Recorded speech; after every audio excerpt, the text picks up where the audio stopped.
Sejam bem-vindos a mais um Clube do Sucesso. Hoje, em especial, recebendo a consultora super profissional Melissa Poletto. Hoje, no nosso programa, vocês vão ter muitos insights relacionados aos caminhos da inteligência emocional e aquilo que realmente pode transformar a vida de vocês e os negócios de vocês. Então, fiquem com a gente, que hoje nós temos um programa muito especial com Melissa Poletto. Seja muito bem-vinda, Melissa. Obrigada. Que privilégio estar te recebendo hoje aqui no Clube do Sucesso, né? Tanto eu quanto o Julian, né? Uma mulher que a gente admira muito pelo trabalho que faz, por toda a história, né? E claro, eu preciso evidenciar também inicialmente aqui o Darcy Poletto, teu pai, né? Uma grande figura da história de Bento, que relatou muito da história de Bento também em seus livros. E por óbvio, né, a gente sempre fala que daquela planta que dá frutos maravilhosos. Então seja muito bem-vinda. Obrigada. É muito bom tê-la aqui conosco. E para quem está nos assistindo, a gente queria muito que tu te apresentasse, falasse quem que é a Melissa Poletto de hoje. Muito bem, obrigada pelo convite, me senti muito honrada no convite de vocês, são duas pessoas também queridas e que eu admiro, e que bom estar com vocês, assim, nessa troca, né, nessa conversa construtiva, que eu digo que é sobre isso, né, quando a gente é aberto e fala sobre coisas. Então a Melissa nada mais é que filha do Darcy e da Jane, como tu falaste, né, a raiz é forte. E quando a gente tem essa ciência, a gente começa a se nutrir disso e perceber o que tudo foi nos alimentado desde pequenininho, o quanto isso reverbera nos dias de hoje, nos valores que a gente carrega e nas coisas que a gente quer deixar para o mundo, né? Então, o seu Darcy sempre deixou legado, assim como a dona Jane na área de educação, também deixou vários alunos aí com muito legado, porque a área de educação também é uma área muito nobre, né? Então, a Melissa nada mais é que uma mãe empreendedora, né? Muito mais do que engenheira, sou engenheira por formação, engenheira de alimentos, mas eu amo o empreendedorismo, eu gosto mesmo de empreender, desse desafio diário que está sendo e ainda é, né? Há 20 anos já eu faço isso com muito orgulho e amor pelo meu servir a vida através do meu trabalho. Então, essa é a Melissa.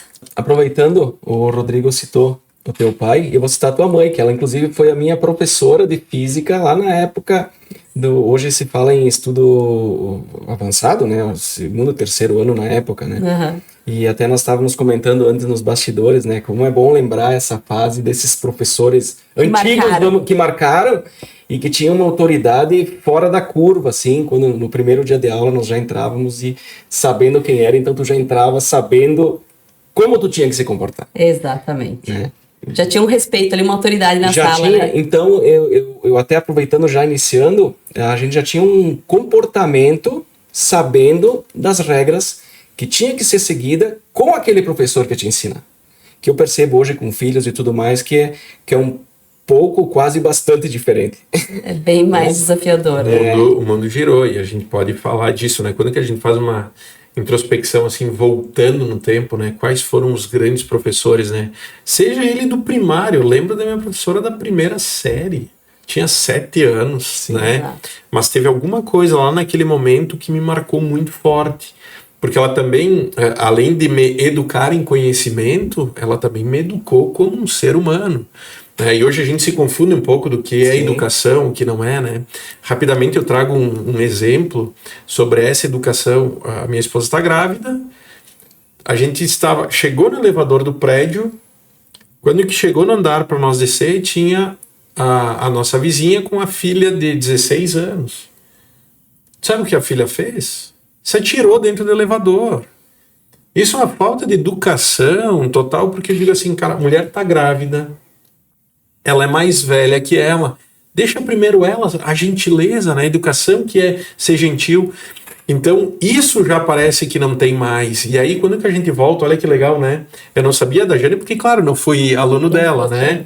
Mas como esses professores de determinado momento na nossa vida, como eles nos marcaram da faculdade também, né? Cada um com a sua peculiaridade, mas algum tijolinho ele colocou em ti que hoje determinou, né, essa trajetória que a gente segue hoje. Eu digo, são mentores, né? São pessoas que a gente busca como referência. E eu tive realmente esse, digamos assim, esse privilégio, né, de ter uma mentora muito forte, que é minha mãe. É uma coisa que eu adoro, é trabalhar em grupo. Me satisfaz muito trabalhar com grupo, com mais pessoas, eu acho que vem dali. E claro, a oratória do seu Darcy, né? Quem ouviu, né, Rodrigo, meu pai falando algumas vezes, sabe que ele tem um poder de oratória filosofal. Então esse lado de aprendizado, dessa profundidade, eu acho que eu peguei dele, assim. Então é uma misturinha bem gostosa. Uma ótima e valiosa herança, né? Exatamente, que é pra vida toda. Então conta para nós um pouquinho, Melissa, sobre a tua trajetória. Tu começar depois, logo que tu estudasse no ensino superior, foi direto já na engenharia. Exato. Na verdade, naquela época tinha aqueles testes vocacionais e apareceu para mim a área da saúde, né? Eu até fiz vestibular na área de medicina, não passei, obviamente. Nunca fui uma aluna nota 10. Nunca fui. Eu sempre gosto de vários conhecimentos. Até hoje eu sou assim, né? Eu sou bem eclética para coisas. Eu adoro estar aprendendo, eu me dedico muito e estudo muito.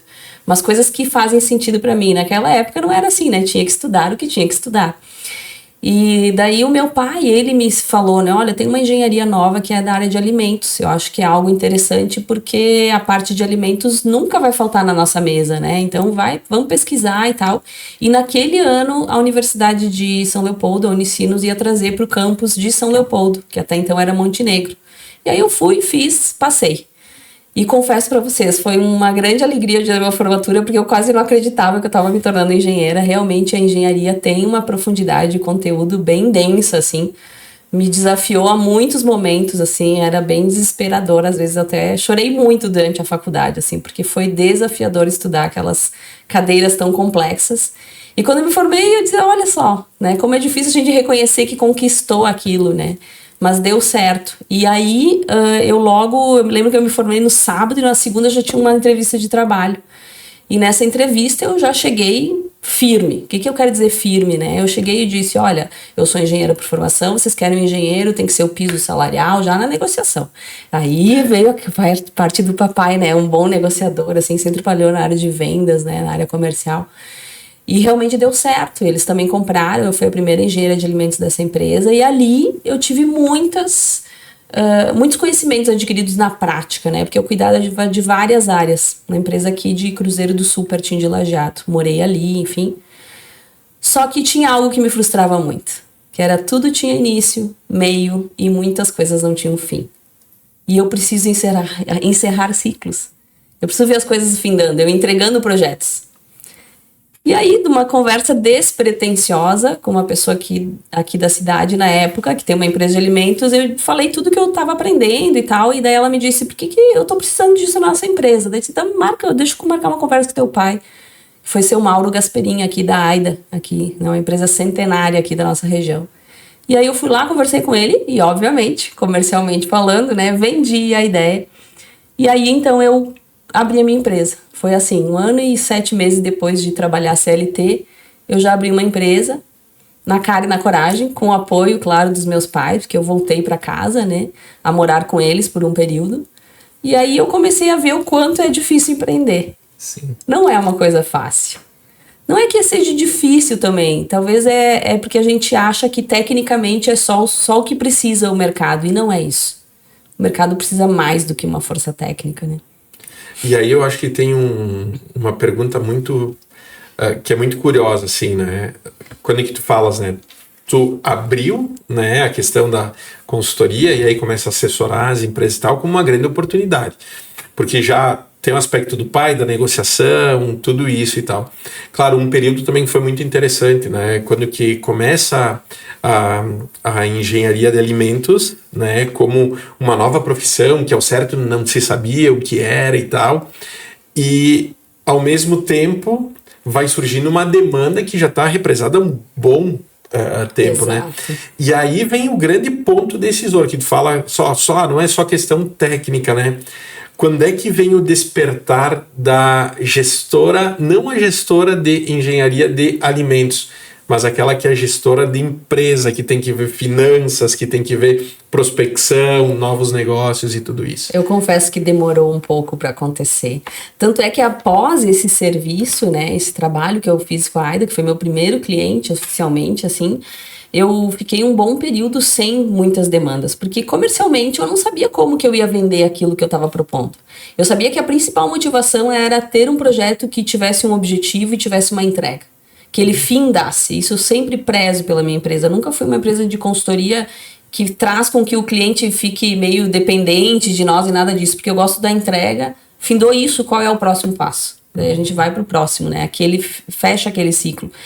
E daí nesse período o que foi fundamental foi fazer contatos, networking, né? E aí foi o meu irmão até que me levou por uma reunião em Caxias do Sul de apresentação de um software para de repente nós representar esse software na área de gestão. Naquela época tinha muito isso. E ali eu fiz alguns contatos que começaram a trazer alguns movimentos. E outro movimento foi o dedo do meu pai também, né? Porque em 2001 teve aquela questão, né, das Torres Gêmeas, aquele ataque terrorista, e surgiu uma lei nos Estados Unidos que para exportar para lá tinha uma série de regras que teriam que começar a ser atendidas para as indústrias de alimentos. E aí ele pegou isso, me deu na minha mão, disse, ó, traduz, monta uma palestra, vai vender no SIC gratuitamente, te oferece. E tudo isso foi coisas que daí eu comecei a entender, pera, eu tenho que estar me movimentando. Eu não posso esperar que chegue até mim, eu preciso caminhar.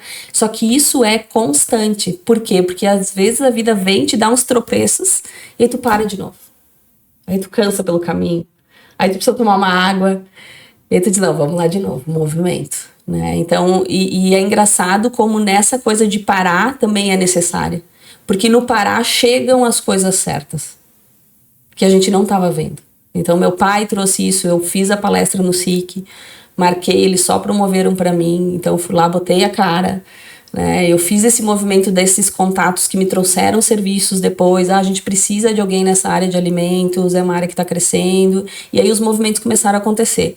Mas eu confesso que é algo que até hoje a gente tem que estar sempre de olho, né? Eu acho que o empreendedor é isso, né? A gente tem que estar de olho. Atualmente eu estou num desafio de embarcar em novas áreas que eu não atuava tanto antes e eu percebo assim o quanto é importante esse momento de conectar mais pessoas para daqui a pouco ver possibilidades de como alavancar as coisas, porque a gente não pode ser sozinho, né?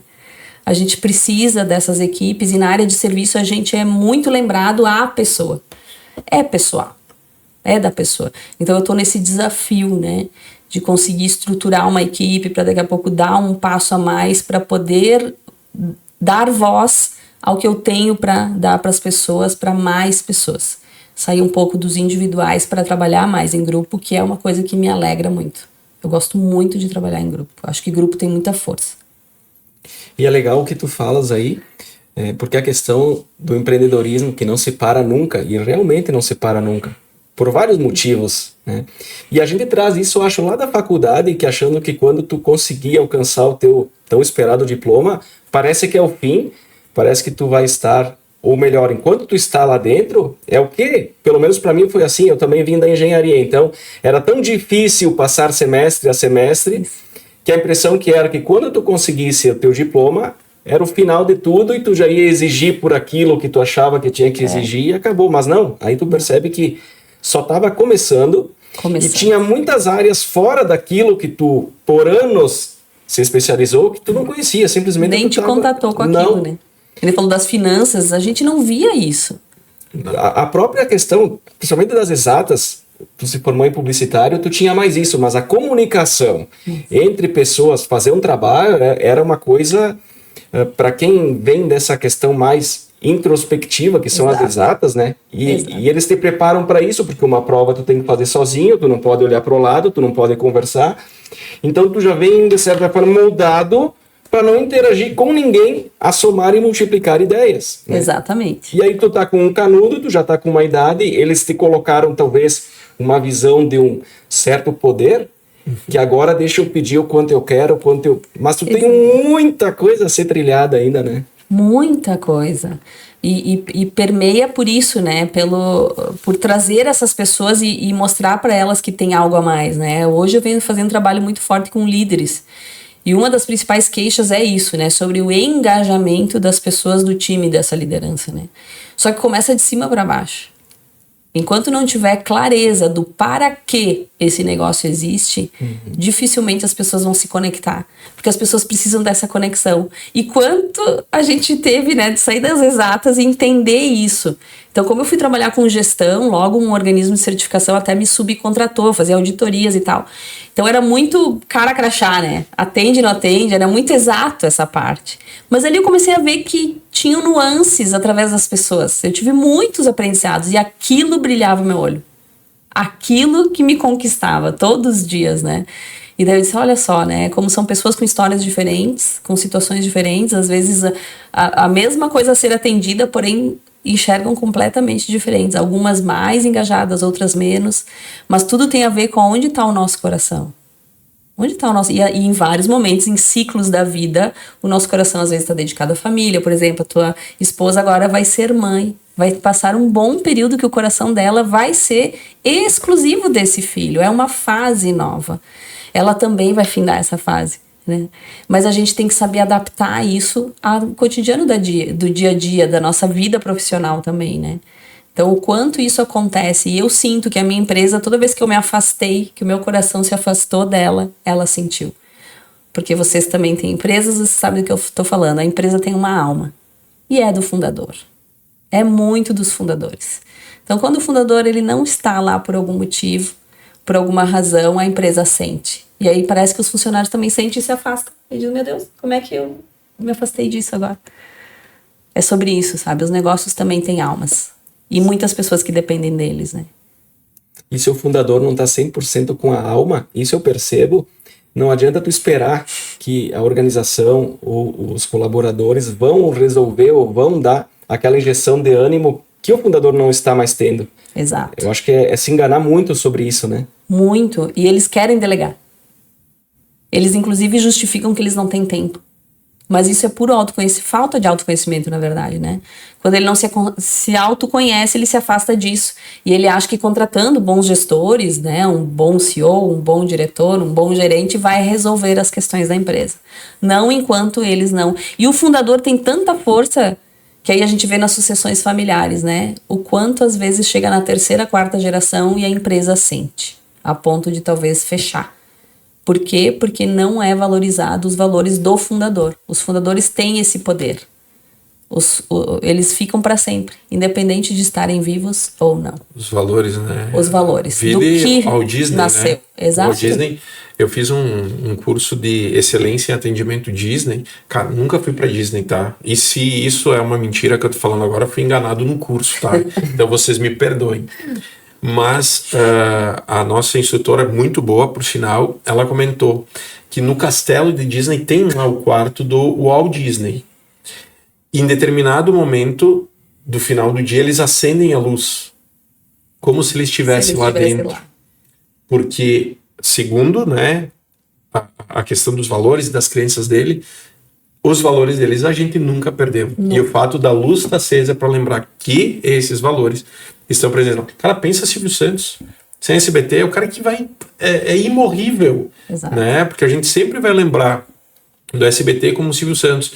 E eu vejo em muitos lugares, e uma vez eu participei de uma palestra sobre sucessão familiar, Melissa, e o que o palestrante falava, a diferença das empresas do Brasil, que tem muito dessa questão da terceira geração que quebra a empresa, e as empresas da Europa, que estão há mais de 200, 300, 400 anos, não é a mesma família, já é uma outra família que seguiu, e não que ela foi vendida para essa família, não.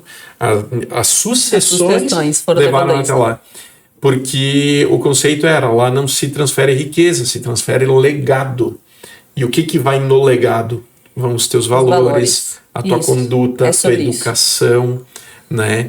E eu vejo muito hoje nas empresas essa referência daquele que é o líder.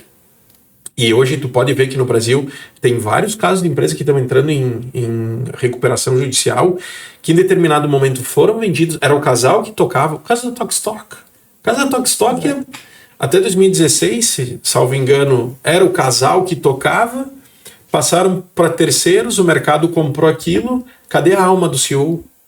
Entrou no CEO lá que o cara tá vendo o número e a equipe que estava acostumada com aquilo, porque daí a gentileza, que tu vê como eles te tratam, o fino trato, a segurança de ter alguém que tu sabe que quando que tu cai ele vai te ajudar, vai te levantar. Então são todas essas coisas que hoje eu acredito demais. Teve até o caso do Steve Jobs, né? No próprio negócio dele, que afastaram ele, a empresa sentiu tiver que trazer de volta, né? Exatamente. Então é sobre isso, parece um pouco engraçado o que eu falo, né? Mas as próprias empresas, elas têm o para quê que elas nasceram.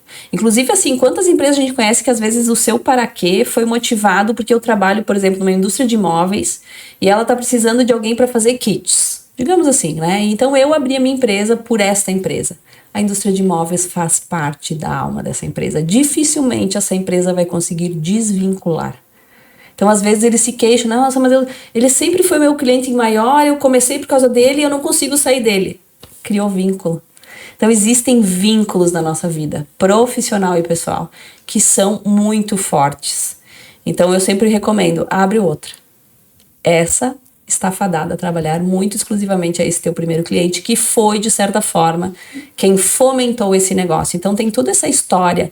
Às vezes, tem empresas que têm coisas repetidas de ações judiciais, de questões, né? Ali pode estar envolvido coisas de como foi o início, de onde veio o dinheiro. Então, existem coisas nebulosas também dentro das empresas e que às vezes a gente não quer olhar. Ou alguém foi passado para trás, alguma coisa, a conta vai chegar. Ao longo do tempo aparece. Chega. Impressionante. A gente vê isso muito nítido acontecendo na visão sistêmica, a gente enxerga isso. Assim como nós, escolhas pessoais que a gente faz ao longo dessa vida, nem sempre vão ser as melhores. Sim. Mas em algum momento aquilo vai voltar para te dar alguma... Principalmente, eu acho, quando a empresa acaba querendo contratar alguma consultoria, alguma ajuda para querer evoluir, ajeitar a casa, e aí às vezes nem ela sabe que pode estar encontrando aí certas coisas nebulosas nesse aspecto, né? E eles querem uma pílula na maior parte, né? Eu, como trabalho com consultoria, eu vejo isso muito nítido, né? Eles querem a mudança, mas fazer o processo é que é o mais difícil. Por isso que eu acredito tanto em trabalho em grupo, porque no grupo, o grupo vem porque ele quer. Aproveitando essa tua fala, nem estava no script, mas eu vou fazer essa pergunta. Pela tua experiência, qual é a maior resistência hoje que tu encontra talvez na empresa, no momento que eles te chamam, tu faz a tua análise, mas, bom, vamos implementar agora um planejamento. Qual é a resistência que tu percebe, seja da parte da direção ou da parte dos colaboradores, né? Existe essa resistência uma vez que começa a se implantar algum sistema para a evolução da empresa? Existe. Existem, basicamente, o que tem por trás é medo. Existe o medo de se perder o que se conquistou. Então, assim, às vezes eu chamo isso um pouco de crença, né? Porque eu tenho, por exemplo, um exemplo de um cliente que é muito próspero financeiramente, mas eu estou batendo na tecla de eficiência, né, com eles. Então, a gente precisa ser mais eficiente, não é só sobre ser eficaz, ter um montante lá, se a gente pode ser mais eficiente, né? Mas, é que se eu daqui a pouco der um limite para o meu cliente, eu vou perder o cliente. E ele acha que essa perda ele vai voltar lá no início, naquela dor inicial que a gente sabe que é, assim, olhar para o faturamento, ver a parte financeira, a gente precisa ter um X todo mês, enfim. Então, eu sinto que há um medo muito grande de voltar. Então, isso existe. Outro medo muito grande é do conflito, Júlio. Quando eu não tenho clareza do para que essa empresa existe, eu tenho medo de conflituar contigo. Eu vou brigar com esse sócio e vai ser... Sempre a gente imagina pior do que realmente é uma conversa. Então, tanto é que comunicação é sempre um calcanhar de Aquiles, né? Então, tem uma outra empresa que a gente está fazendo um trabalho que a gente tentou ofertar algo, vamos dar uma sacudida na liderança. Não, ainda não é o momento. Eles ainda têm medo do conflito. Só que o conflito talvez é o que eles precisam nesse momento para expandir, né? Com o conceito do antifrágil. Vamos dar uma batida aqui para dar uma... Porque senão as pessoas vão ficando onde elas estão. E aí são irmãos, às vezes tem essa coisa familiar, então há muita confusão ali. Principalmente se dentro da hierarquia, por exemplo, eu sou tua irmã mais velha e lá dentro da empresa tu é meu superior. Como irmão mais novo. Isso também é pesado. Também é difícil de separar. E aqui na nossa região a gente tem muito isso, né, de empresa familiar. Então eu percebo que são medos. Então às vezes eu tento quebrar isso em pequenos passos. Para eles sentirem aos poucos, sabe? Porque senão eles resistem demais e não evoluem. E até pensando que talvez tudo que vai ser ajeitado na parte profissional, quem tem essas empresas com familiares, acaba influenciando também na parte pessoal, na família deles. Total. Né? Então tem que ter esse jogo para aos poucos ir desfiando isso, né, de uma maneira com que seja resolvido da melhor forma possível e que não leve nada, porque às vezes tu pode resolver o problema da empresa, mas a família depois ela acaba, né? Exato. Sabe que eu posso estar, e eu adoro quando que alguém diz assim, bah, cara, tem um outro ponto de vista aqui que tu não enxergou. Eu queria entender, e aí eu faço uma reflexão entre nós, assim. Minha família toda trabalha na minha empresa, tá? Tenho meus 2 irmãos, meu pai e minha mãe. A nossa vida é acordar todos os dias e viver dentro dessa empresa. Eu até jogo futebol com alguns amigos, né? A minha irmã tem as amigas dela que vai pro salão de beleza e tal, mas todo mundo vive nesse ambiente. Churrasco de domingo em família. Qual que é o tema do churrasco? A minha grande dificuldade é como eu consigo falar sobre outras coisas com a minha família se a minha família está dentro de um negócio de família. O que eu quero dizer com essa minha reflexão de tudo isso? Não é que é certo ou errado, mas às vezes a gente diz, não, aqui a gente não fala de trabalho. Mas se todo o convívio que eu tenho hoje, eu não tenho novidades para trazer fora do meu setor, fora do comercial da empresa, ou da produção, eu não trago novos repertórios. E aí, eu acredito, Julian, e aí, Melissa, tu vai ajudar a gente nisso. Será que quando que a gente opta por isso, a gente não está comprometendo um padrão de família que a sociedade acredita que tem que ser, que não, família vai jogar futebol, não vai falar de trabalho, família perfeita e tal. Mas se a minha família optou por todo mundo trabalhar junto, que mal tem a gente ir num churrasco e falar de trabalho, né? Porque eu não consigo ver o desvínculo disso tudo. Cara, se a gente só vive dentro desse ambiente, a gente vai falar do quê? Se não é este ambiente, né? Ou seja, tu vai comprometer um padrão de família que tu acha que a sociedade diz que, olha, em família a gente não fala de trabalho. Não, mas o padrão da minha família é falar de trabalho. Exato. Né? Não tem problema nenhum. A única questão é que quando a gente está em família, existe uma ordem. E talvez é só entrar nessa ordem. Tu é irmão número qual? Tu. Não, isso foi um exemplo hipotético, não existe, tá? Então, mas eu seria o número 1. Deixa claro que não é... pessoal, não é minha família, tá? Isso aqui foi só um exemplo que eu peguei de outra família e só refleti como se fosse... E sim, é bem essa situação, né? Então, o segredo aqui tá a gente manter a ordem, né? Então, dentro dos relacionamentos, tudo que eu estudo dentro da inteligência sistêmica e tudo que atua em relacionamento são 3 leis. Uma é a ordem. Então, a lei da ordem é o seguinte, se eu sou o filho número 1, quando eu estiver com meus pais, eu vou ser filho. Eu não vou ser o chefe deles. Talvez é o CEO dessa empresa, né? Eu não vou entrar nesse papel quando eu estou no ambiente familiar. Lá eu fico na minha ordem, né? Eu sou o primeiro a falar porque eu sou o número 1. Depois a minha irmã é a segunda a falar porque ela é o número 2, por exemplo. E com meu pai e com minha mãe eu posso ficar perguntando, pai, como é que era lá? Como é que foi quando eu aprendi a andar de bicicleta? Eu lembro disso aqui, o que tu tem para me contar? Se colocar no lugar certo. Porque a gente chegou nesse mundo aqui e já tinha muita coisa já. A gente não partiu do zero, né? Então, a gente tem que respeitar essa ordem. A mesma coisa na empresa, a gente acha que é o organograma que rege. O que rege numa empresa é o tempo de casa. A pessoa que está contigo há mais tempo, acreditando nesse negócio. Então, tenta fazer uma reunião onde tu começa a fala pelo cara que tem mais tempo de casa contigo. Essa reunião se organiza naturalmente. Assim como as crianças, né? Porque elas têm, quem chega primeiro na fila? Bota por ordem de nascimento. Organiza, nunca mais eles vão brigar. Então, a ordem, ela atua dentro das relações, né?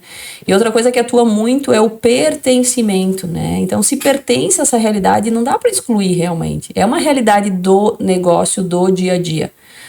Agora, o difícil é isso que eu falei, quando inverte, né? Eu sou a mais nova e sou chefe do mais velho.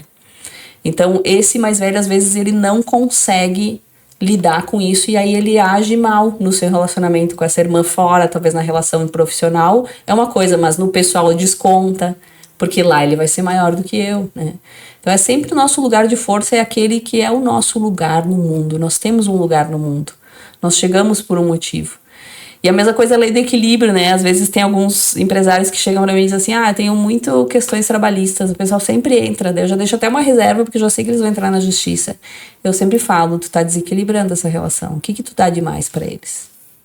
Porque também virou um jogo dentro das empresas, achar que remunerar mais é o segredo. Não.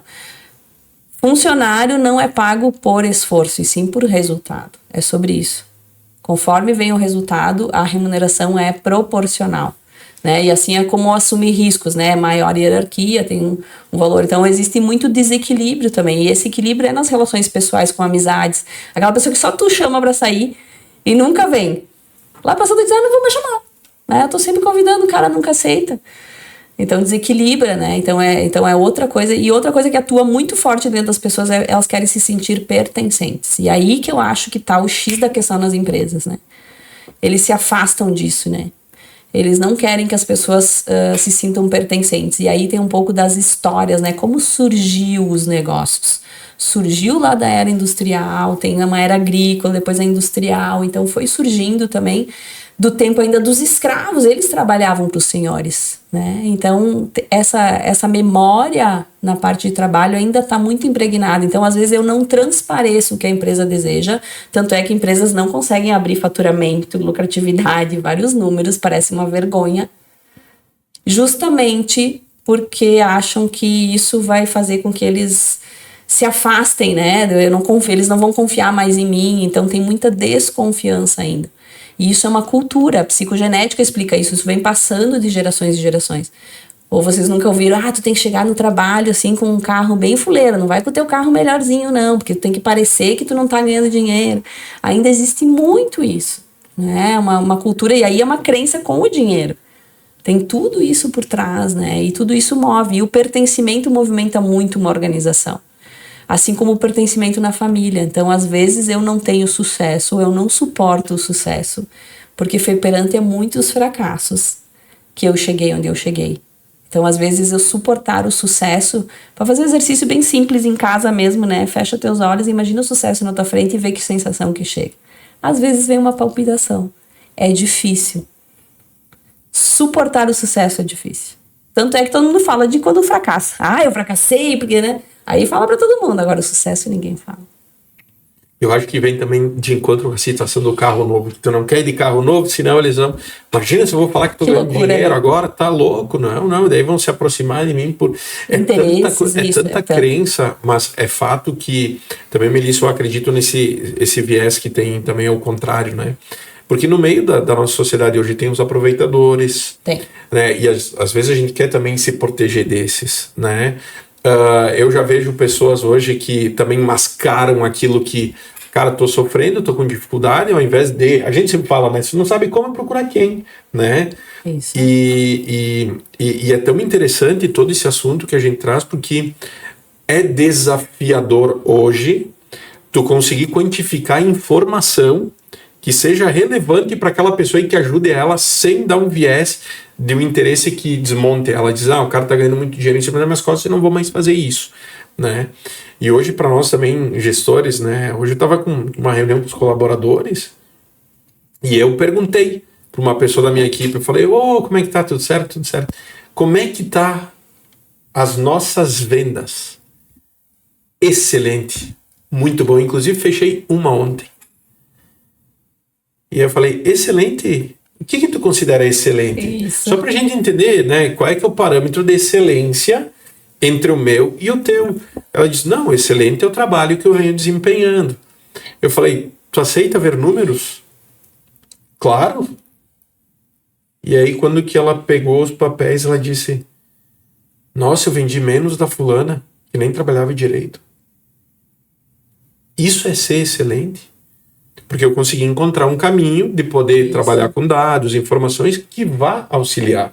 Né, mano? E precisa, é fundamental esse caminho. Sim, e mostrando assim, a cada tantos contatos tu fecha tanto, cada tantas mensagens que tu envia, o teu percentual de conversão e tudo isso. Só que na cabeça dela, tava supra-sumo, assim. E aí quando que ela viu aquilo, ela disse, nossa, mas esse sistema deve estar errado. Eu falei que tu te acostumou num sistema que tu não enxerga. E só o fato de tu dizer que estava excelente e não me perguntar o que eu acho ou como eu avalio, melhor, já que tu quer saber, me avalia tu. O que tu tá achando do meu trabalho, né? Tu já fez a autoavaliação lá em cima, tu tem que aguentar o Rogério. Porque às vezes o pessoal confunde o esforço com o resultado. Sem dúvida. Não é, na maioria das vezes, é isso. E por isso que não olham para os números. Sim, e eu acho que esse é um trabalho que tu tem, até um tu tem um trabalho todo, acho, para avaliar antes de colocar tem o item 1. Isso. Agora, tu tem todo um trabalho de avaliação, eu acredito. Então, conta um pouquinho de que maneira isso impacta hoje. Ou seja, quando uma empresa te procura, tu já pede para ela deixar algo pronto para te apresentar, para que tu consiga avaliar, porque tu não vai conseguir avaliar pegando algo que está tudo superficial, sem dados, né? Exato.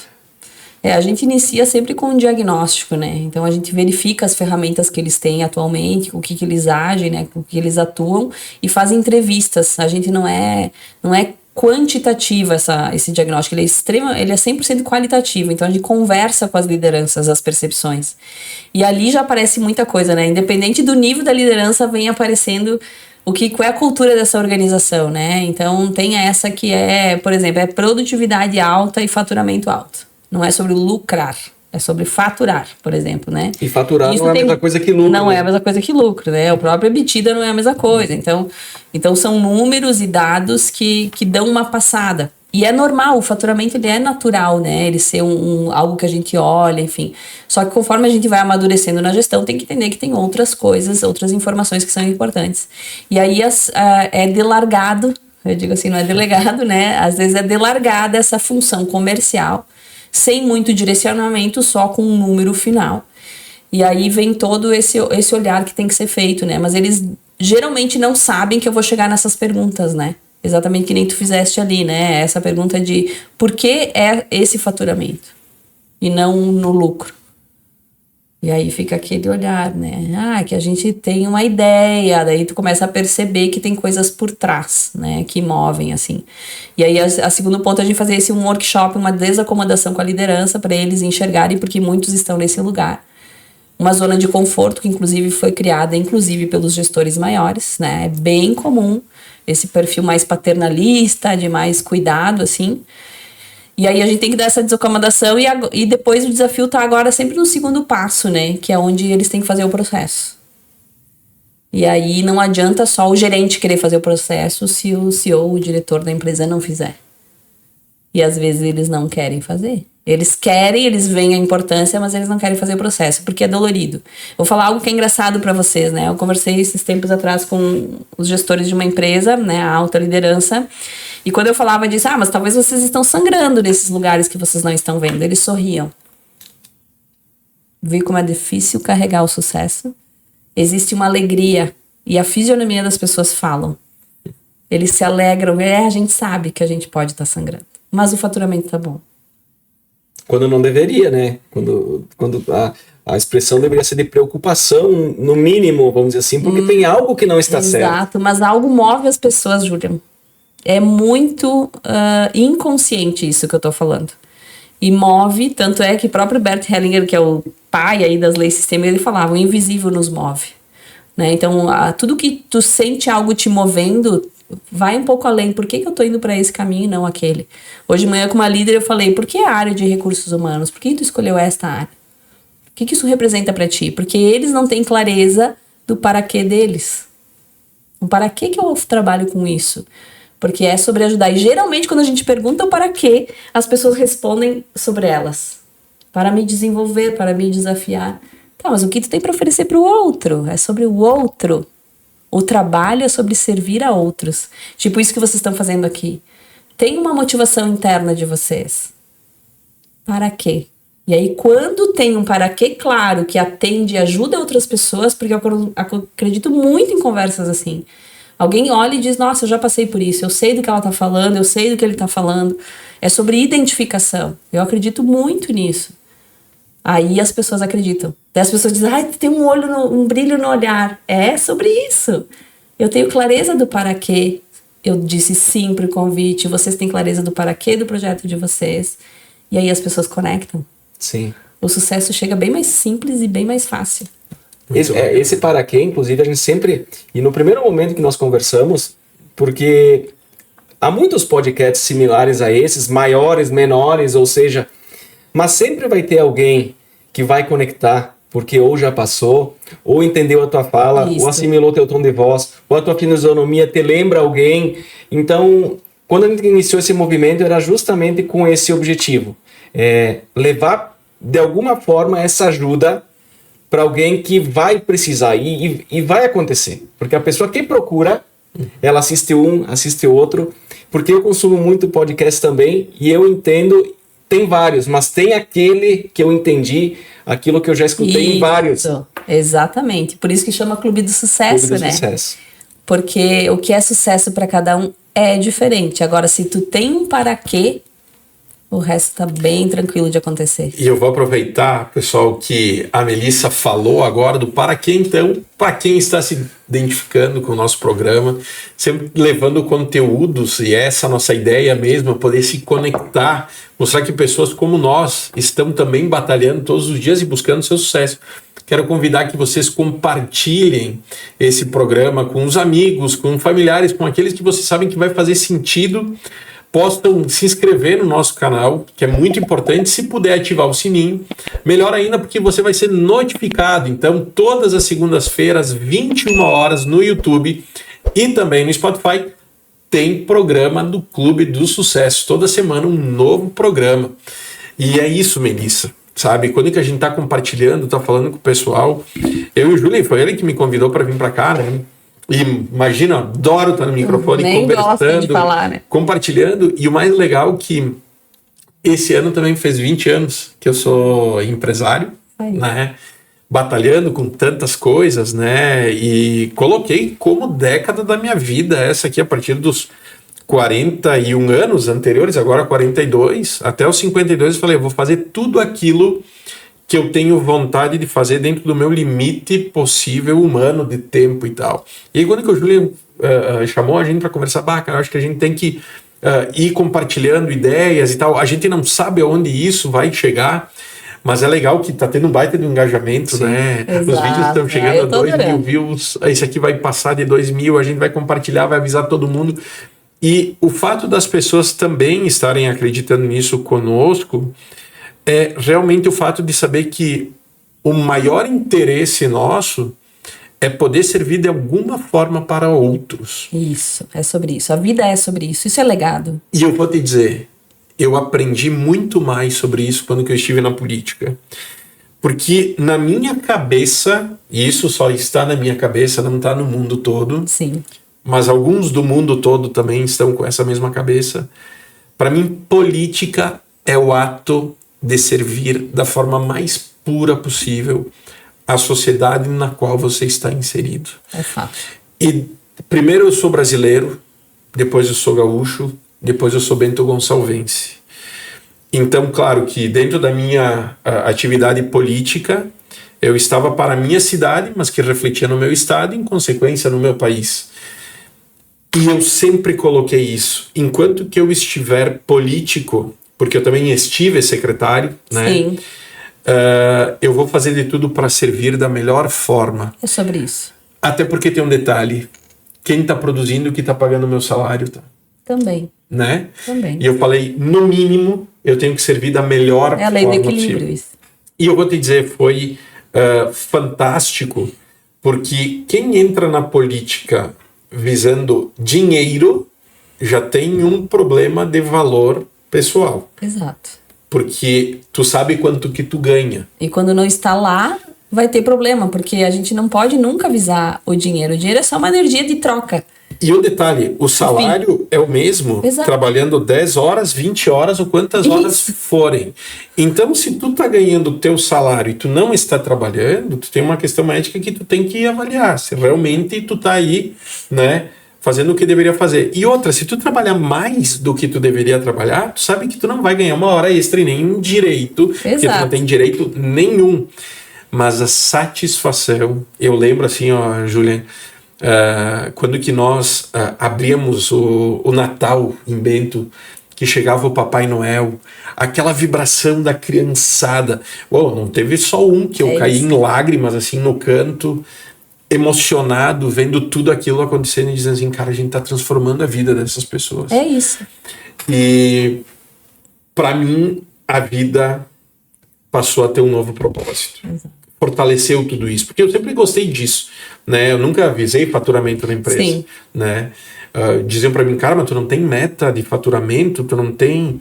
Cara, eu falei, eu só quero atender o pessoal e ir acompanhando, e vamos botando mais gente, e vamos crescendo, não era um número o final, Exato. era a satisfação. Era um para-quê do cliente, né? Exatamente isso. E o para-quê, ele é tão forte na vida da gente que tira a gente da cama.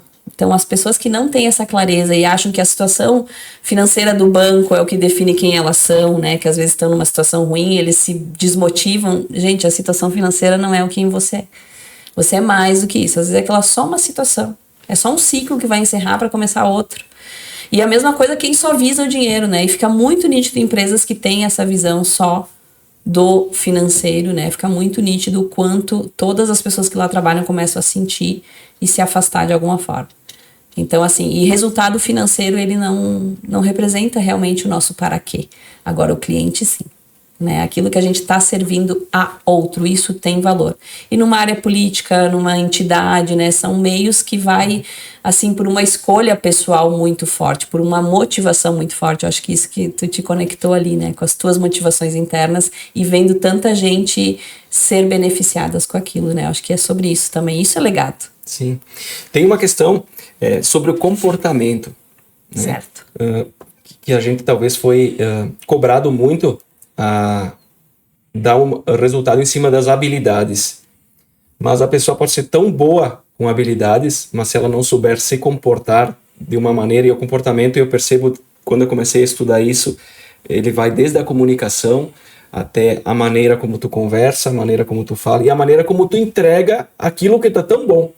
Exato. Porque às vezes tu pode fazer algo Como tão embala, bom, né? mas tu não souber entregar da maneira certa, tudo aquilo que tu é bom, tu coloca em risco. E o quanto tu acha isso importante, tu observa isso nas organizações, desde o colaborador, a nível base, até a gerência, o alto escalão, por exemplo. A pergunta para mim aí, ela tá muito relacionada com, de novo, né, as motivações das pessoas para com o trabalho. Então, grande maioria responde por causa do salário, né, para pagar minhas contas. Então, é uma resposta bem comum. Mas que o ser humano, ele gosta de se sentir pertencente. Então, o salário não faz ele pertencer. Tu não é melhor ou pior do que ninguém porque tu ganha mais ou menos, enfim, né? Então, aquilo é uma visão de falta de autoconhecimento. Então, eu costumo dizer assim, existe na vida profissional, geralmente a nossa primeira escolha é uma missão para a nossa família, né? Então, às vezes, pessoas que vão para a área da saúde... Lá no passado teve alguém que morreu tragicamente, então eles vão para essa área, né? Para a área de direito, por exemplo, alguém foi injustiçado. Então percebam o quanto que a gente fica, às vezes, na missão, a gente não sente esse para quê. Agora, quando a gente começa a se olhar e dizer, nossa, quem eu sou? O que eu gosto de fazer? Aquilo que tu falou no início, né? O que me dá prazer? Aí a gente começa a acessar um propósito, né? Que nem o meu propósito começou a se voltar para pessoas. Por problemas pessoais meus, dores minhas. E geralmente o nosso propósito está relacionado a dores que a gente passou. Desertos que a gente percorreu. Ali estão os maiores aprendizados para outras pessoas. Então a inteligência emocional me ajudou muito com o falecimento da minha mãe. Era algo que emocionalmente eu não estava preparada, Júlia. De jeito nenhum, assim. Eu acho que ninguém tá. Não é sobre esse tipo de preparo, mas eu senti demais, assim. Foi além do normal. Claro, teve outros fatores comitantes a isso, né? E ali eu disse, não, Melissa, tu precisa entender o que tem por trás. Por que tu não tá sustentando? Porque a tristeza te faz sustentar a dor, né? E eu não conseguia sustentar ela. Eu fugia dela. Então a inteligência emocional me mostrou que quando a gente tá no adulto e não tá na criança, a gente suporta. A gente sabe que vai ser dolorido, a gente aceita, a gente chora, a gente se alegra, a gente faz todo o processo, né? Então ali foi algo muito transformador para mim. E a inteligência sistêmica me trouxe visão de coisas ocultas que me moviam. Então, como eu falei, eu sou engenheira muito porque o seu Darcy me falou, vai fazer engenharia. Não foi uma escolha pessoal. E quem que eu precisava alimentar?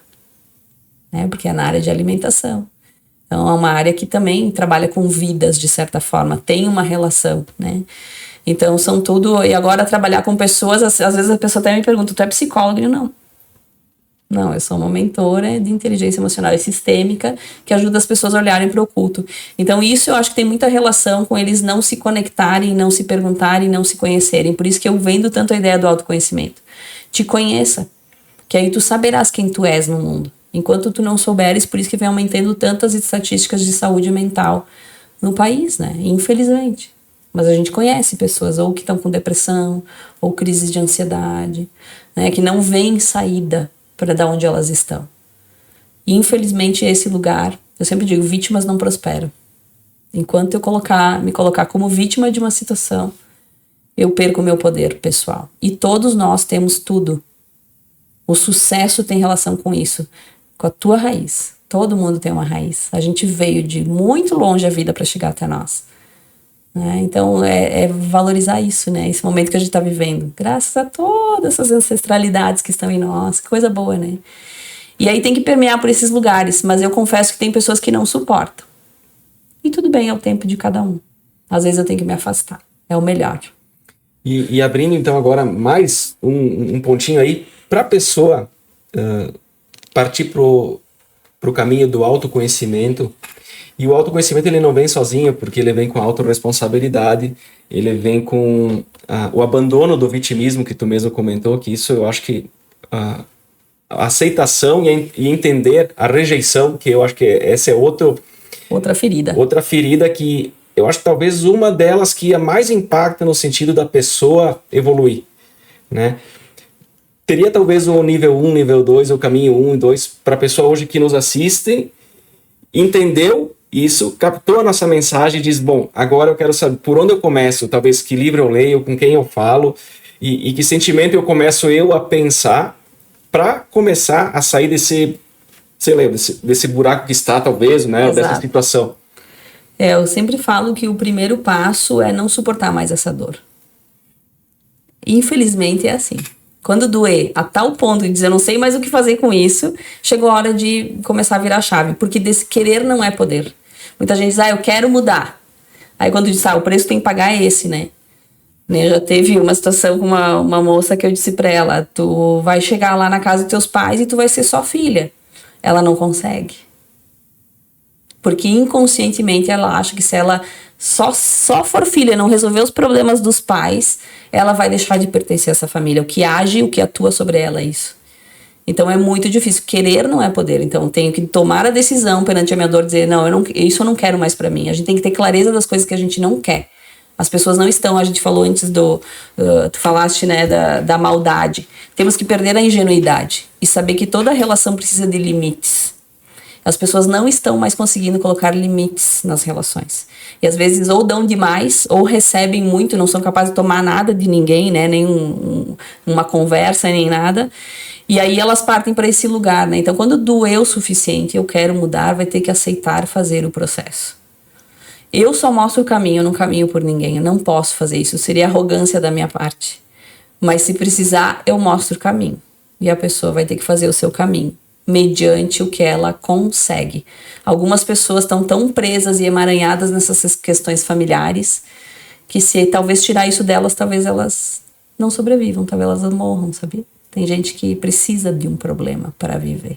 Uhum. Talvez vocês até conhecem pessoas assim, né? E há perfis profissionais, né, de pessoas que, e se não tem problema, elas vão gerar ou vão gerar o próximo por conta disso. Impressionante. É como uma reunião de empresa, de líderes, né, e deve presenciar muito isso. Coloca todo mundo lá, aponta um problema e tem aquele que em cima da solução que os outros apresentam, consegue achar sempre problema nas soluções que estão sendo apresentadas. É um comportamento bem comum do adulto, né? Extremamente crítico, né? Nada funciona. Tipo assim, tudo que falarem, nada funciona. Talvez porque ele não é o dono da solução. Exato. Então, no momento que perde o protagonismo, né? Mas eu vou te falar uma coisa, assim, um confesso agora, tá? Meu. O fato de eu ter 42 anos me dá alguns anos de diferença com algumas pessoas que são mais jovens que eu. E às vezes o pessoal chega com tal coisa e tal. Eu digo, cara, isso aí não vai dar certo. E tu sabe o que eu tô fazendo agora? Cara, parabéns, que iniciativa massa. Vamos ver como é que vai ser. Só que o meu cérebro já falou, isso não vai dar certo. O que eu tava fazendo anteriormente, de assim, meu velho, esquece, isso aí eu já fiz em tal momento e tal e tal. Então, é uma batalha constante, interna. Porque às vezes o nosso pensamento também diz assim, eu acho que cara, não vai dar certo. Eu acho que mais um mês só e ali tu vai te quebrar. Porque tu não... Sabe aquela auto-boicote que tu tem? Então, eu também vejo muito disso, sabe, Melissa, que infelizmente, tá? Ou felizmente, eu em determinado momento da minha vida, principalmente quando eu perdi meu pai, tá? Eu mudei um pouco minhas crenças, assim, sabe? Eu digo, o senhor não sabe, né? Que nem tu fez ali, não, vamos deixar ele fazer, só pra ver até onde vai. Tem um risco baixo, vai, né? Sabe aquela crença do graças a Deus deu certo? Sim. Eu sempre pergunto pra pessoa que tipo de Deus ela tá agradecendo, tá? Porque dependendo da época da Bíblia, tem um Deus que mata. Exato. Quando é que tu peca. E tem o outro que te conforta, Sim. te perdoa, te dá uma nova chance, pode errar de novo, que ele não é tão mal assim. Então eu sempre questiono a pessoa, que Deus que tu tá agradecendo, porque se tu tá agradecendo o cara que tá te dizendo, foi graças a ti que eu consegui tal coisa, quando é que tu fizer alguma coisa pra alguém, ele pode te matar. É isso. Então toma muito cuidado, porque tu tá responsabilizando a Deus. E as palavras têm força, né? Algo que é teu. Exato. A conquista daquele diploma não é graças a Deus. É graças ao ônibus que tu pegou, a chuva que tu pegou, a tua família que em determinado momento te ajudou, ou os almoços que tu deixou de almoçar para poder pegar o ônibus para chegar até lá. Então, ou seja, o mérito é teu. Tá na hora da gente entender qual é que é o nosso mérito. Deixa Deus para outras coisas, né? E às vezes a gente não é compreendido por conta disso, porque em determinado momento eu me torno ateu. Sim. Só que a força da crença local é tão grande que tu diz assim, não, mas Deus, mas é que todo mundo confia em um ser superior, eu tenho que confiar, senão eu vou pro inferno. Ok! Tu entende? Ok se existe inferno, ok se existe céu, mas eu tenho certeza de uma coisa, a única vida que eu vivo hoje com certeza é esta vida neste planeta, esta vida que eu tenho aqui, e toda decisão que eu tomar vai gerar uma reação. Isso aí. Fato. Eu escolhi mal, posso me dar mal. Escolhi bem, posso me dar bem. E claro que também respeitando cada uma das crenças, eu estava conversando com uma amiga minha, assim, muito amiga, e ela é espírita. A gente disse, Rodrigo, tu tem que acreditar, pelo menos num ser superior, que a gente desencarna, que a gente vai para outro lugar, começa tudo de novo. Eu falei, cara, eu não quero ir para outro lugar que eu vou esquecer tudo que eu tô vivendo, porque eu quero me reencontrar com meus amigos, eu quero tomar cerveja com eles, eu quero ver minha esposa, filho que vem. Eu não quero perder a memória, esquecer de tudo isso para reencarnar e começar tudo de novo. Então, todo dia a minha crença faz com que todo dia eu viva e faça valer a pena. O hoje, né? O hoje. O agora, esse momento. E ninguém é responsável. Eu sou é responsável pelas minhas decisões. É que desde que o mundo é mundo, a moralidade vem, inclusive, através da religião, né? Uhum. E mesmo na visão sistêmica, a gente não coloca para palavras nem adjetivos. Existe um posicionamento. Um posicionamento teu, existe um posicionamento meu, provavelmente do Júlio em relação a isso. E cada um tem o seu posicionamento. E quando eu falo posicionamento, por que eu digo que não é opinião? É o meu limite. Até aqui eu até converso contigo sobre isso, daqui pra frente eu não converso mais. Então o posicionamento tem isso, e quando eu falo perder a ingenuidade, é entender isso, né? A gente tem que permear por esses lugares que nós também temos lado bom e ruim dentro de nós, nós também temos essas coisas nebulosas dentro de nós, todo mundo tem uma qualidade e uma sombra. Por exemplo, eu sou extremamente comunicativa, tive que exercitar a escuta, eu não deixava o outro falar. E aí, quanta gente sofre, né? Até tem um caso agora recente, né, de Ana Hickman aí falando de um fato aí, né, de uma agressão do marido e tal. É sobre isso, né? Ela conectada ainda com a ingenuidade. A mulher, às vezes, foi conectada com uma visão ingênua desde a infância, do conto de fada, e na fase adulta ela chega nisso. E aí existem tantos fatos relacionados a isso, né? É sobre perder a ingenuidade, e daí quando eu não perco a ingenuidade, eu acho que eu não preciso dar limites. E o limite é muito importante em todas as relações. Tem que ter os limites. Só que as pessoas não conseguem bancar os limites. E aí que vem todas essas consequências, né? Desde a área de religião a outras, né? De relacionamentos. Então aqui, fazendo para uma dica só, se a pessoa ela tá meia, vamos dizer, perdida, não sabendo para onde ir, ou não sabendo o que ela quer, ela já sabendo o que não quer, É um já baita caminho. passo, Já é um baita exatamente, passo. é um baita passo. Então, não tem por que continuar no vitimismo de eu não sei o que eu não sei o que eu quero para minha vida, mas é certo que a pessoa sabe o que não quer. Exatamente. Então, começa pelo que tu não quer e vai eliminando, quem sabe o que tu quer apareça. Exatamente, o essencial chega daí. Porque o que eu não quero mais, eu não suporto mais, eu vou buscar agir para me afastar, né? Porque toda ação gera uma reação. Então, tudo aquilo que eu planto, hoje eu vou colher. Né? Então, eu tenho clareza que tem coisas que eu não... As pessoas me falam, eu não sei como isso acontece, mas elas, parece que tu tá tão bem, tu tá tão... É que eu sinto exatamente como tu sente. Eu vivo cada dia, mesmo que se é um dia que não é tão bom, eu vivo ele também intensamente. Não, hoje eu não tô bem, hoje é o dia de me recolher. E a mulher tem muito isso das 4 fases que o homem não tem. O homem é mais linear que a mulher. E a mulher tem que respeitar mais isso, né? Eu já fui essa mulher guerreira que não respeitava isso, né? Eu queria estar sempre produzindo, eu já fui essa pessoa e eu sei o quanto me doeu ser essa pessoa. Tanto é que eu sempre digo assim, os meus filhos começaram realmente a ter a mãe dentro de casa na pandemia. Quando eu fui obrigada a parar. Que coisa. Que loucura, né? É logo ali, gente, entendeu? Então a busca é constante, não acaba nunca. E tu vê que uma coisa vai engajando noutra, porque até eu tava lendo um livro de PNL há pouco tempo, que eu finalizei, e falava a importância de nós pararmos para avaliar a situação. Então, por mais que nós estejamos no nosso trabalho, por exemplo, com algo atrasado, a impressão é que tu começa, vai até a hora que der de noite e acaba, o dia seguinte começa, então sempre tipo um ratinho, né? Sempre na tua cabeça tu vai estar entendendo que esse tempo parar é perda. Isso. Mas se tu começar o dia sempre consciente que tu não vai acabar com aquilo que tu te propôs, então essa perda ela vai ter que entrar no cronograma. Então falava sobre, né, essa importância de parar obrigatoriamente para avaliar o teu negócio, tua família, teus sentimentos, tu pessoalmente. Exatamente. Né, tu conhece também eu digo, o diário emocional, ele é fundamental, porque ali tu descobre como tu te sente em determinadas situações e aí tu vê aquelas que mais te dói, porque às vezes tu não sabe. Eu tô meio anestesiado, eu faço essa roda do rato todo dia, eu não sei o que é, começa a fazer o diário emocional. Coloca as situações que aconteceram no teu dia, como tu te sentiu. Aqui eu me senti bem, aqui eu não me senti bem. E o diário que tu fala é escrever mesmo. Escrever, diário emocional, diário do dia, como eu me senti. E essa tá a chave do segredo da mudança da comunicação. As pessoas não falam mais como elas se sentem. Elas estão lá para resolver a tua vida. Então nós que somos consultores agora, né? Vem resolver. Não vou resolver a tua vida. Eu só vou mostrar, dar uma luz onde é que tá o nozinho aqui pra gente desatar. Né? Então assim, é sobre parar e realmente se observar. Ali tem muita informação, inclusive de palavras que a gente fala todo dia. As palavras têm força no nosso dia a dia. Não sai da gente, né? Exato, e aí vem esse acionar... Pera, por que eu tô dizendo que não vai dar?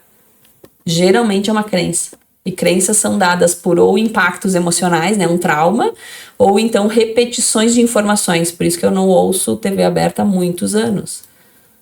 Aquilo começava a se tornar uma verdade para mim. Então tudo que tu ouve no noticiário começa a se tornar uma verdade. E não é uma verdade absoluta. Né? Que nem falar de política, todo mundo, é ruim. Porque é só o que se ouve. Não se ouve a parte boa. E aí eles geram essa crença. E a mesma coisa na infância, a gente foi falado, né? Dinheiro é difícil, dinheiro é difícil, dinheiro é difícil, sujo. Dinheiro é sujo. Não fale com estranhos. Isso! Aí como é que tu vai ser uma pessoa comunicativa? Ou vai entrar um lugar e se aproximar de alguém que tu não conhece se a vida inteira tu escutou? Não fale com estranhos. Isso gera uma crença. E uma crença vai te limitando, né? A expandir. Ao invés de tu ter um caminho, né, para ter esta condução. Mas enfim.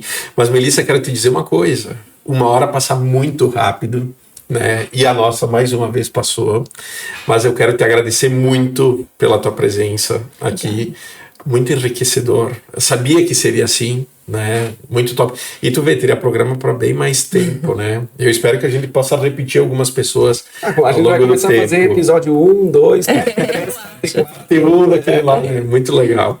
Mas eu também queria te convidar para deixar as últimas palavras, falar das tuas redes também para quem quer te seguir, para quem quer te acompanhar, e também uma última mensagem sobre aquilo que tu acredita ser um dos caminhos para as pessoas poderem alcançar o seu sucesso. Perfeito. Bom, eu sou Melissa Poleto com 2 T's, então sempre me acho em qualquer rede social dessa forma, LinkedIn, Instagram, Facebook, Twitter, sou sempre Melissa Poleto. Eu gostaria de dizer que eu venho, né? Me considero uma eterna aprendiz, estou sempre aprendendo, e eu acho que esse é uma boa chave para a vida, assim. O nosso copo está sempre meio cheio, sabe? A gente tem todo olhar para o retrovisor às vezes e ver todo o caminho que a gente fez, assim, validar isso internamente, porque a gente merece estar onde nós estamos hoje, nós construímos isso através de decisões, e saber que estando com o copo meio cheio, sempre tem alguma coisa que a gente vai levar e vai deixar um pouco de nós. Então, acho que esse é um bom caminho, assim, e busquem as suas ajudas, não parem, né? Não é sobre estar sozinho, nós nunca estamos sozinhos. Primeiro estamos sobre tudo que nos constitui, que nos trouxe até aqui, até chegar na nossa vida, né? A vida veio de muito longe. E depois existem pessoas, assim, que nos dão oportunidades de falar um pouco mais das coisas que a gente acredita. Então, eu estou eternamente aprendiz. E isso também me tira de um lugar de ajudar de uma forma arrogante, que não é o que faz sentido para mim. Eu aprendo com os meus mentorados e também aprendo com todos que chegam até mim e deixo um pouquinho de mim. É sobre isso. Legal. Eu, da minha parte, quero te agradecer também por ter aceito o convite. Aprendi mais um pouco contigo e é sempre bom porque é um caminho sem volta esse, o autoconhecimento. Depois que tu é picado, depois que tu busca isso, não tem mais como voltar. Depois que tu vê, não tem como desver, né? Desver não existe, mas é sobre isso, né? Então, foi muito legal porque eu aprendi bastante hoje. E se tu puder, resumidamente, deixar o que tu considera sucesso. Nós falamos do Clube do Sucesso, e sucesso tem N definições. E a gente faz essa pergunta porque cada pessoa que a gente tem a oportunidade de entrevistar, eles nos passam. Então, se tu puder dizer pra ti, o que tu acha sucesso pra ti? Sucesso para mim é enxergar a realidade exatamente como ela é. Isso para mim é sucesso. E dizer um sim a isso. Muito bom. Chegamos a mais um final e um final feliz no Clube do Sucesso. Hoje com Melissa Poletto. Muito bacana. Vocês que nos acompanharam até agora, compartilha com aquelas pessoas que vocês acreditam que podem aproveitar todo esse conteúdo também para transformar as suas vidas. E também fica o nosso convite. Vocês acompanham a gente nas redes sociais, no @Clube do Sucesso. Aqui no YouTube, vocês compartilham, vocês se inscrevam no canal e também ativem o sininho, que vai estar sempre recebendo nossas notificações, e também acompanhe a gente no Spotify. Toda segunda-feira, a partir das 21 horas. Até o próximo programa. Tchau, pessoal. Tchau.